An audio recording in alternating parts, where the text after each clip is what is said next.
സത്യം പറഞ്ഞാൽ ഒരു വിവാഹ ജീവിതത്തെ കുറിച്ച് ആലോചിക്കുമ്പോ എനിക്ക് ആശങ്കയുണ്ടായിരുന്നു. എന്താശങ്ക? കാലം തെറ്റിയുള്ള വിവാഹമാവുമ്പോ വല്ല പ്രേമനിരാശവും പിടിപെട്ട് കെട്ടുപ്രായവും കഴിഞ്ഞു നിൽക്കുന്ന പെണ്ണിനെ കെട്ടേണ്ടി വരുമോ എന്നുള്ള ആശങ്ക. ഇപ്പൊ ഉണ്ടോ? ഇല്ല. മറ്റൊരുവന്റെ ഓർമ്മകൾ മനസ്സിൽ സൂക്ഷിക്കാത്ത ഒരുവളെ ഭാര്യയായി കിട്ടുന്നത് മഹാഭാഗ്യമാണല്ലേ? എന്റെ മനസ്സിൽ മറ്റൊരുവന്റെ ഓർമ്മകളില്ലെന്ന് നന്ദേട്ടൻ എങ്ങനെ അറിയാം? ഉണ്ടോ? ദേ നെഞ്ചിടിക്കുന്നുണ്ടല്ലേ? പേടിക്കണ്ട, എന്റെ മനസ്സിൽ അങ്ങനെ ഒരു കോന്തനും ഇല്ല. സത്യം? സത്യമായിട്ടല്ലേ വിശ്വാസമാവൂ? വേണ്ട, എനിക്ക് വിശ്വാസം. നന്ദേട്ടനെ പോലെ ഒരു ഭർത്താവിനെ കിട്ടിയ ഞാൻ എത്ര ഭാഗ്യവതിയാ. തുറന്നു പറയണം, ആതിരയുടെ ഇഷ്ടവും ഇഷ്ടക്കേടും മനസ്സിലാക്കാൻ എനിക്ക് കഴിയുന്നുണ്ടോ? ഇല്ല.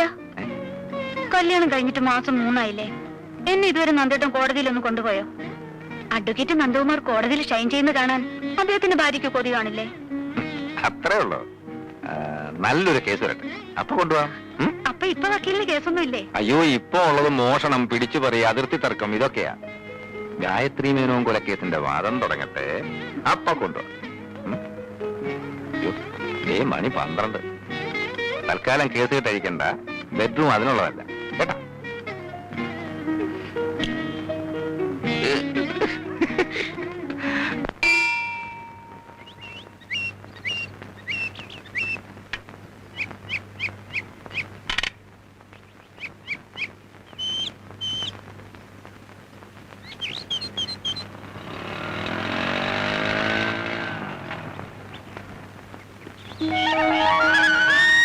ഞാൻ വീട്ടിൽ പോയിട്ട് വരാ. അമ്മ പറഞ്ഞു നിങ്ങൾ ഇങ്ങോട്ട് പോന്നിട്ടുണ്ടെന്ന്. വക്കീലെന്തി വഴി തള്ളിട്ട് പോയാ? അങ്ങനെ വഴി തള്ളിട്ട് പോകുന്ന വക്കീലല്ല, ഇവിടെ അടുത്തൊരു കൂട്ടുകാരന്റെ വീട്ടിൽ പോയതാ. ഇപ്പൊ എത്തും. എത്തിയല്ലേ? എന്റെ അമ്മോ, ഭയങ്കര ആയുസാ. തല്ലി കൊന്നാലും ചാവൂല. നന്ദേട്ടാ, നമുക്ക് ഓഫീസിലൊന്ന് കയറാം. എനിക്ക് മിസ്സിസ് ആതിര നന്ദകുമാറിന്റെ ചെറിയൊരു ഹെൽപ്പ് വേണം. പണ്ടാണെങ്കിൽ ആരോടും ചോദിക്കാതെ പറയാതെ വിളിച്ചോണ്ട് പോകാമായിരുന്നു. ഇനിയിപ്പോ അത് പറ്റില്ലല്ലോ. അതിനെന്താ, നമുക്ക് പോകാലോ അല്ലേ? വന്നോന്ന് ആതിര നന്ദകുമാറിന്റെ ഹെൽപ്പ് ഇല്ലാതെ പറ്റില്ല എന്നായിട്ടുണ്ടല്ലേ? ഇങ്ങോട്ട് മാ. ഇനി ഇപ്പൊ ഓസിനൊന്നും പറ്റില്ല. അത് ശരിയാ. ജോലി ചെയ്യണമെങ്കിലേ ന്യായമായിട്ടുള്ള പേയ്മെന്റ് തന്നെ വരേണ്ടി വരും. പേയ്മെന്റ് തന്നില്ലെങ്കിലും മൈൻഡ് അങ്ങ് പേ ചെയ്തേക്കാം. മതിയോ? നിങ്ങൾ വിട്ടോ, ഞാൻ ബൈക്ക് വന്നോളാം.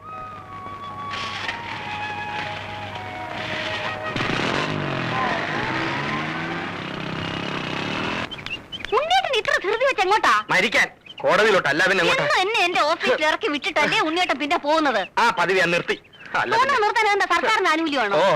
അതിന്റെ കാരണം എനിക്കറിയേണ്ടത്. കാരണത്തല്ല നീ ഇപ്പൊ പിടിച്ചിരിക്കുന്നത്. എടി, ഒരു പെണ്ണിനെ പെണ്ണാക്കുന്നത് അവളുടെ മുടിയാണ്. തൊഴാം വാർ മുടിക്കും മുടിക്കും എന്ന് കവികൾ പറഞ്ഞിരിക്കുന്നത് വെറുതെ അല്ല. നിന്നെ ഈ കോലത്തിൽ കാണുമ്പോ ചില ധീരകൃത്യങ്ങൾ ചെയ്തതിന് ചില പെണ്ണുങ്ങളെ മൊട്ടയടിച്ച് കോടതി കൊണ്ടുവരുന്നതാണ് എനിക്ക് ഓർമ്മ വരുന്നത്. അതിന് ഞാൻ മുഴുവനും കാണുന്നില്ലല്ലോ. ഉണ്ണിയേട്ടന് വേണ്ടി കുറച്ച് നിർത്തിയിട്ടില്ലേ? നിർത്തിക്കോ.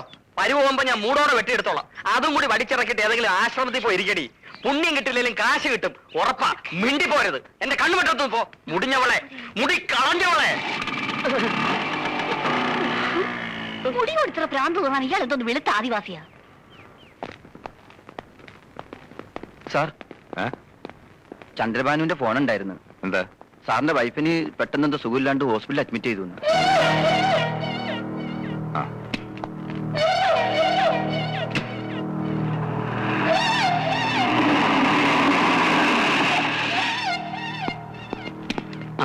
പേടിക്കാനൊന്നുമില്ല, ഒരു ചെറിയ തലയിറക്കം. Now she's okay. അഡ്വക്കേറ്റ് നന്ദകുമാറിന് ഒരു ജൂനിയർ ഉണ്ടാകാൻ പോകുന്നു. റിയലി? അകത്തുണ്ട്. ചെല്ല്, ഞാൻ ഈ മരുന്ന് വാങ്ങിച്ചിട്ട് പോരാ.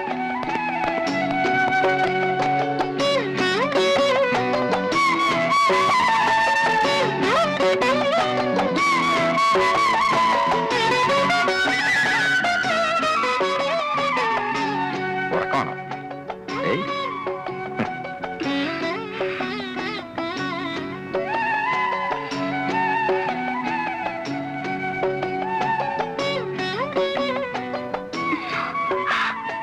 ഞാൻ കേട്ടത് നേരെ.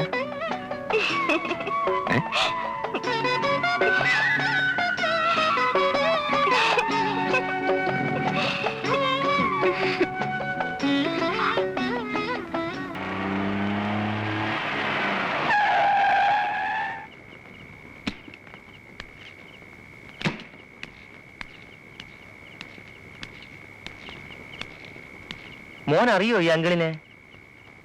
ദാ ഇത് പിടിച്ചേ, മോനെ അങ്കിളിന്റെ വക ഒരു സമ്മാനം. സാറല്ലേ? ഇല്ല, പുറത്തു പോയിരിക്കുക. എന്റെ പേര് ഭൈരവൻ. സാറിനെ കാണാൻ ഞാൻ വന്നിരുന്നു എന്ന് പറഞ്ഞാൽ മതി. വരട്ടെ? ശരി. ആ.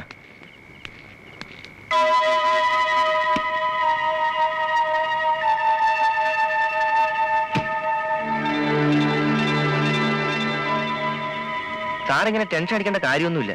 ഒന്ന് ഭീഷണിപ്പെടുത്തുന്നത് ചെയ്യാമായിരുന്നില്ലേ? നമ്മൾ പൂഴ്ത്തിവെച്ച തെളിവുകളൊക്കെ അയാൾ സംഘടിപ്പിച്ചെന്നാണ് ഞാൻ അറിഞ്ഞത്. അങ്ങനെ വല്ലതും ആണെങ്കിൽ നമ്മൾ എത്ര ശക്തമായി വാദിച്ചാലും അതുകൊണ്ട് പ്രയോജനം ഉണ്ടാകാൻ പോകുന്നില്ല. താനൊക്കെ പിന്നെ എന്തിനാണ് വക്കീലെന്ന് പറഞ്ഞ് നടക്കുന്നത്? വാദിഭാഗം വക്കീലിനെ സ്വാധീനിച്ച് കാര്യം സാധിക്കുകയാണെങ്കിൽ പിന്നെ എനിക്ക് തന്റെ ആവശ്യം എന്തിനാ? ഭൈരവൻ അയാളെ അറിയാൻ വയ്യാത്തോണ്ടാ. വാദം തുടങ്ങിക്കഴിഞ്ഞാൽ അയാളൊരു സിംഹമാ. നിങ്ങൾ പ്രതിയും വക്കീലും കൂടി ഇങ്ങനെ വഴക്കടിക്കാതെ സംഗതിക്ക് ഒരു പരിഹാരം കാണുക. എന്റെ ജോലി തെറിക്കുന്ന പ്രശ്നമാണ്. ആരുടെയും ജോലി തെറിക്കാനൊന്നും പോകുന്നില്ല. അയാളുടെ മോന് ഞാൻ കൊടുത്ത പ്രസന്റേഷൻ തുറന്നു നോക്കുമ്പോ അഡ്വക്കേറ്റ് നന്ദകുമാറിന്റെ മനസ്സ് താനെ മാറും.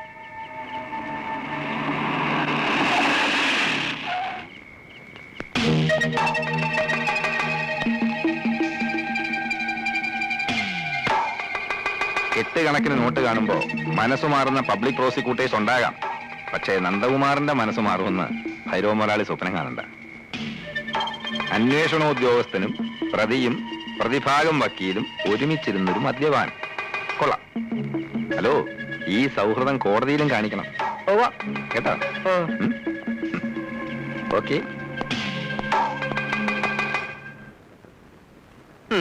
അടുക്കളയിൽ ചമ്മന്തി അരച്ചരച്ച് എന്റെ നഖം തേഞ്ഞില്ലാണ്ടായി. നീ നിന്റെ നഖത്തിൽ പെയിന്റ് ഒടിച്ചോണ്ട് ഇവിടെ ഇരുന്നോ? എന്റെ ഒരു തലയിലെഴുത്ത്. എന്റെ നന്ദന്റെയും കല്യാണങ്ങൾ തമ്മിൽ 3 ദിവസത്തെ ഗ്യാപ്പേ ഉള്ളൂ. അവന്റെ കുഞ്ഞിന് 6 മാസമായി.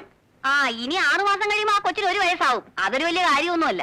അമ്മേ എന്നുള്ള വിളി കേൾക്കാൻ നിനക്ക് ആഗ്രഹമില്ലെങ്കിൽ അച്ഛാ എന്നുള്ള വിളി കേൾക്കാൻ എനിക്ക് ആഗ്രഹമുണ്ടടി. അമ്മേ എന്നൊരു വിളി കേൾക്കാൻ എനിക്ക് ഒട്ടും ആഗ്രഹമില്ല. എന്റെ കൊച്ചനെ മമ്മി എന്ന് വിളിച്ചാ മതി. മമ്മി എന്നോ മങ്കി എന്നോ നിനക്ക് ഇഷ്ടമുള്ള പോലെ വിളിപ്പീര്. പക്ഷെ ആര് വിളിക്കൂടി? എന്തോ ഇത്ര ധൃതി? മാരീഡ് ലൈഫ് ശരിക്കും എൻജോയ് ചെയ്തിട്ട് മതി ഒരു കുട്ടിയൊക്കെ. അയ്യോ, ഈ മൊട്ടത്തലയും കൊണ്ട് എൻജോയ് ചെയ്തേച്ചാലും മതി. ഞാൻ മുടി മുറിച്ചതിനെ ചൊല്ലി മേലാൽ എന്നെ കുറ്റപ്പെടുത്തരുതെന്ന് ഉണ്ണിയേടനോട് പല ആവർത്തി ഞാൻ പറഞ്ഞിട്ടുള്ളതാണ്. അയ്യോ, ഞാൻ നിർത്തി. നിന്റെ നഷ്ടപ്പെട്ട മുടിയെ പറ്റി ചിന്തിച്ച് ടെൻഷൻ അടിച്ച് എന്റെ മുടി കൊഴിയാൻ തുടങ്ങി. അല്ലേ, ഞാൻ ഒരു കാര്യം ചോദിക്കാൻ മറന്നു. അത് പിന്നെ കൂടെ പറപ്പാണല്ലോ. നീ ഇന്ന് ജോലിക്ക് പോകുന്നില്ലേ? നഖത്തിന് വൈറ്റ് വാഷൻ ചെയ്തോണ്ട് വിട്ടിരുന്നാ മതിയോ? അയ്യോ, അത് ഞാൻ പറഞ്ഞില്ലേ. ഇന്നാ ഞാൻ റിലീവ് ചെയ്തു. റിലീവ് ചെയ്തോ? എംപ്ലോയ്മെന്റ് എക്സ്ചേഞ്ച് വഴി ലീവ് വേക്കൻസി ആയിരുന്നല്ലോ എനിക്ക് പോസ്റ്റിംഗ്. ലീവ് വേക്കൻസിയോ? ലീവ് എടുത്താൽ ഇന്നലെ വന്ന് ജോയിൻ ചെയ്യും. വേറെ ആള് വന്ന് ജോയിൻ ചെയ്തെന്നോ? നീ എന്തുവാടി പറയുന്നേ? ഇതെന്താ പുതിയൊരു കാര്യം കേൾക്കുന്ന മാതിരി? ആലോചനയും കൊണ്ട് വന്ന ബ്രോക്കർ പറഞ്ഞില്ലേ താൽക്കാലിക നിയമനമാണെന്ന്? ഇല്ല, പറഞ്ഞു കാണും. ഉണ്ണിയേട്ട മറന്നതാ. മറന്നല്ല. എന്റെ ദൈവമേ, മുടിയും പോയി, ജോലിയും പോയി. പിന്നെ കുട്ടിയുടെ കാര്യം പറഞ്ഞല്ലോ. എനിക്ക് പ്രസവിക്കാനേ മനസ്സില്ല. അയ്യോ, ഇപ്പൊ കുട്ടിയും പോയി. പ്രസവിക്കാത്ത മൊട്ടച്ചി നിന്നെ ഡൈവേഴ്സ് ചെയ്തിരിക്കുന്നു. ഡൈവേഴ്സ് ചെയ്യാൻ ഞാനും കൂടെ ചിന്തിക്കണം. എനിക്കാണെങ്കിൽ അങ്ങനെ ഒരു ഉദ്ദേശമേ ഇല്ല. അയ്യോ, ഇപ്പൊ എന്റെ ജീവിതവും പോയി. എന്തെങ്കിലും മിണ്ടി പോയിട്ടുണ്ടെങ്കിൽ കുന്ത എടുത്ത് വാക്കാത്ത് വെച്ചോളൂ. എന്റെ ഫ്ലൂട്ടും പോയി.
ഇന്നെന്താ ഊണും ഉറക്കൊന്നും ഇല്ലേ? ഞാൻ കുറച്ച് ലേറ്റ് ആവും. ചോറ് ഉടമ്പി വെച്ചിട്ട് നീ കിടന്നു. ഇതെന്തായി കുത്തിക്കുറിക്കുന്നത്? തിങ്കളാഴ്ച ഗായത്രി മീനോൻ കൊലക്കേസിന്റെ വിസ്താരം തുടങ്ങുക. അതിന്റെ നോട്ട്സ് പ്രിപ്പയർ ചെയ്യുക. അപ്പൊ എനിക്കും വരാലോ വിസ്താരം കേൾക്കാൻ? ഓ, കൊണ്ടുപോവാമേ. ഇപ്പൊ എന്നെ പൊന്നു പോയി കിടന്നു ഉറങ്ങിയാട്ട്.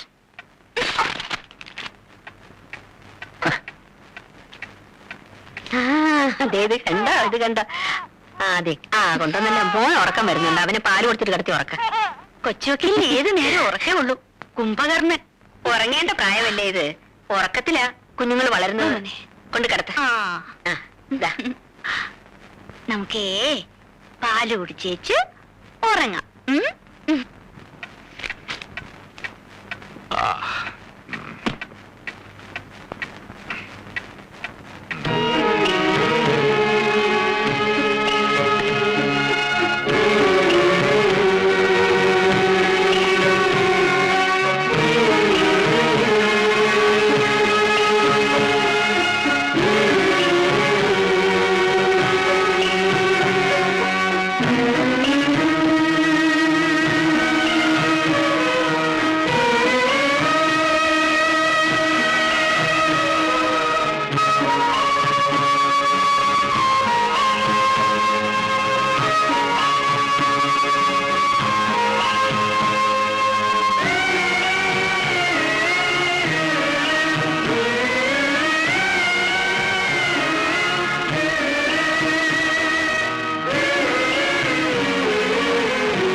നന്ദകുമാർ അഡ്വക്കേറ്റ്.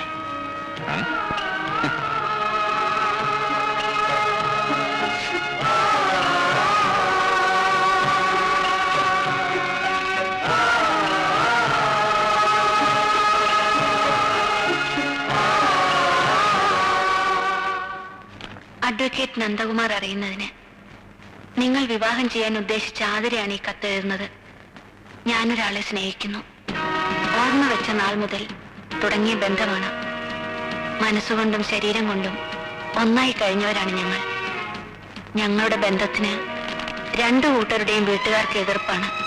പക്ഷേ എനിക്ക് അദ്ദേഹത്തെ ഒരിക്കലും മറക്കാൻ വയ്യ.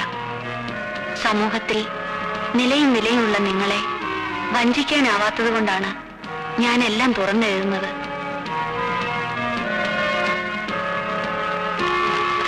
ഇനി ഒരു തീരുമാനം എടുക്കേണ്ടത് നിങ്ങളാണ്.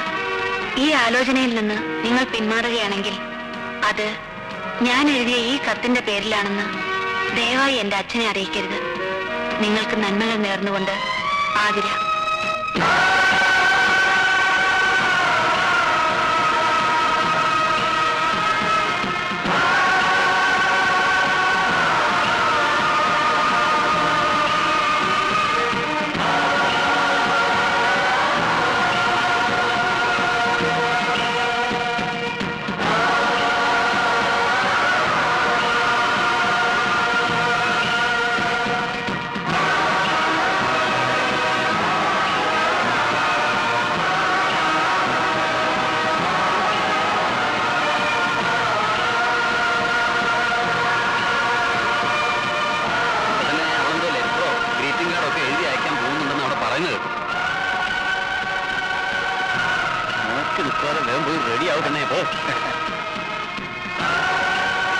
എന്റെ മനസ്സിൽ മറ്റൊരുവന്റെ ഓർമ്മകളില്ലെന്ന് നന്ദേട്ടൻ എങ്ങനെ അറിയാം?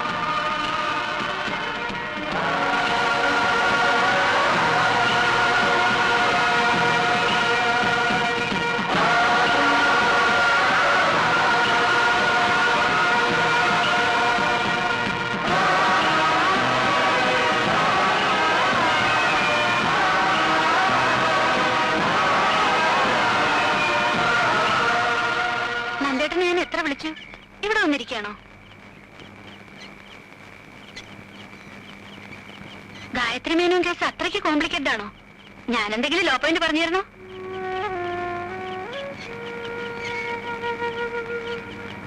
എന്ത് പറ്റി നന്ദേട്ടാ? ഒന്നുമില്ല. വല്ലാത്ത ടെൻഷൻ ഉള്ളതുപോലെ. ആലോചിച്ച മതി, വന്ന് കിടക്ക്. നീ കിടന്നോ, എനിക്ക് ഉറക്കം വരുന്നില്ല. എന്ന് ആലോചിച്ചോളൂ, ഞാനൊരു ശല്യമാവുന്നില്ല.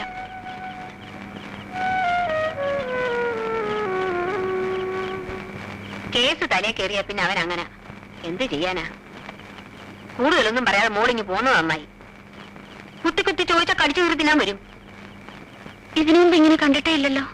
ആ, ഇത് ഏതാണ്ട് വലിയ കൊലക്കേസ് ഏതാണ്ടാ. അതാ മോൾ പോയി കിടന്ന് ഉറങ്ങിക്കൂ, അവൻ വന്നോളൂ.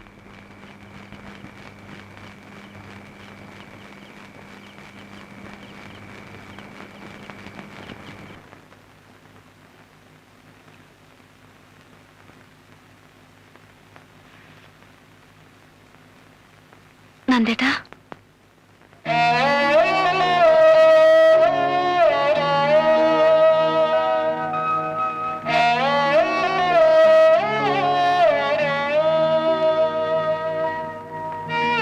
ക്ലോക്കിൽ രണ്ടടിക്കുമ്പോഴും ഞാൻ ഉണർന്നു നടക്കായിരുന്നു. നന്ദേട്ടൻ എന്താ ഇവിടെ അങ്ങ് കിടന്നിളഞ്ഞത്? എവിടെങ്കിലും കിടന്നാ പോരെ? ഇന്നലെ രാത്രിയിലത്തെ മൂഡ് മാറിയില്ലെന്ന് തോന്നുന്നു. ചായ കുടിക്കേ? അവിടെ വെച്ചേക്ക്. നന്ദേട്ടൻ എന്തു പറ്റി? എന്നോട് എന്തെങ്കിലും ദേഷ്യം ഉണ്ടെങ്കിൽ തുറന്നു പറയണം. ഈ അവഗണന എനിക്ക് സഹിക്കാൻ പറ്റില്ല.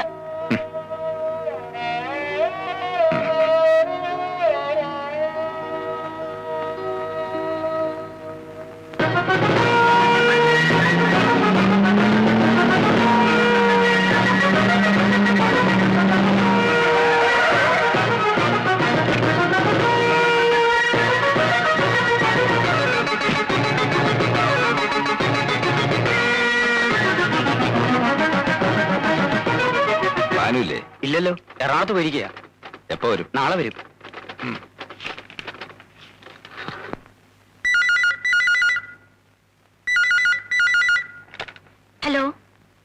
അമ്മയ്ക്ക് ഫോൺ കൊടുക്ക. നന്ദേട്ടാ, ഇത് ഞാനാ, ആതിര. അമ്മയ്ക്ക് ഫോൺ കൊടുക്കാൻ. ആരാ മോളെ? അമ്മയ്ക്ക് ഫോൺ. ഹലോ നന്ദന, അവളോട് കുറച്ചു ദിവസം അവളുടെ വീട്ടിൽ പോയി നിൽക്കാൻ പറ.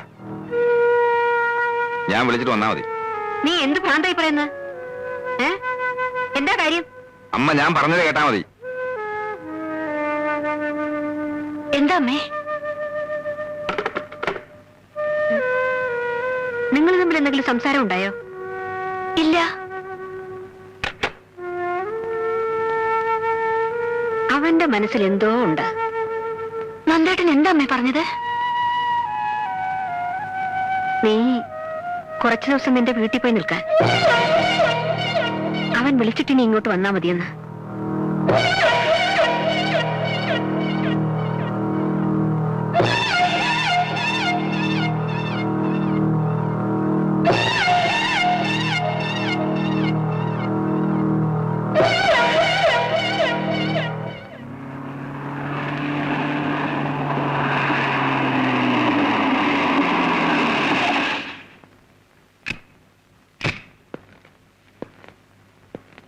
നിനക്കെന്തു പറ്റി?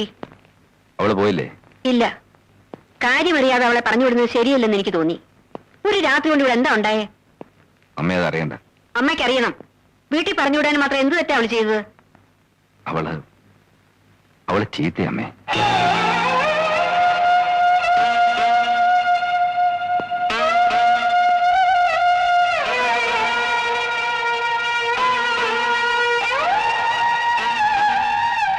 കല്യാണം കഴിഞ്ഞ ആദ്യ ദിവസങ്ങളിൽ ഞാൻ അമ്മയോട് ചോദിച്ചില്ലേ നമുക്ക് തെറ്റുപറ്റിയെന്ന് ഇപ്പൊ ബോധ്യമായി. അവളും ഭാനും കൂടെ എന്നെ പറ്റിക്കായിരുന്നു. നിന്നോട് ഇതൊക്കെ ആര് പറഞ്ഞു? എന്റെ കൈ തെളിവുണ്ട്. അവക്ക് പോലും നിഷേധിക്കാൻ ഒക്കാത്ത തെളിവ്. അവളിപ്പം നിന്റെ ഭാര്യ മാത്രമല്ല, നിന്റെ കുഞ്ഞിന്റെ അമ്മ കൂടെയാണ്. ശരിക്കും ആലോചിച്ചിട്ട് വേണം പറയാൻ. ഞാൻ ഒത്തിരി ആലോചിച്ചിട്ടെടുത്ത തീരുമാനമാണ്. ഇനി അവൾ ഇവിടെ നിന്നാ എനിക്ക് ഭ്രാന്ത് പിടിക്കും. അയ്യോ.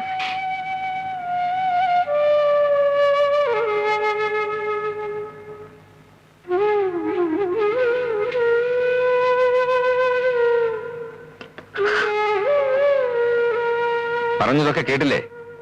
ഇനി കൈക്ക് പിടിച്ച് പുറത്തുകൊണ്ടെന്നാക്കിയേ പോകുമെങ്കിൽ അങ്ങനെയും ചെയ്യാം.